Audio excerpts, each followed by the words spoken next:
Good morning everyone. I am Rowena Petisanan, IFW here in Rome, Italy. Isasalaysay ko lang po yung aksidente na nangyari sa akin at sa aking anak. Ito po ay noong June 23, 2022 around 10:30 p.m. Pauwi na po kaming mag-ina at siya po yung driver ng aming sasakyan. Yung pong aming sasakyan ay umakyat po sa island ng kalsada. At sa lakas po ng impact is na-damage po ng gusto yung aming sasakyan.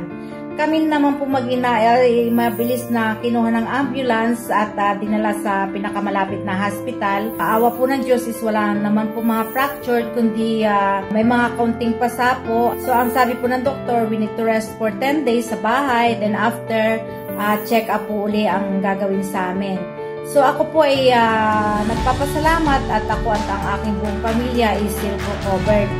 At yung pong aming mga nagastos sa mga check-up namin mag-ina is ibinalik po at binayaran ng OBI. Kaya po napakalaking tulong po ang naibigay po sa amin ng OBI sa ganito pong mga pangyayari, sa mga pangyayaring hindi natin inaasahan. Kaya maraming pong salamat OBI.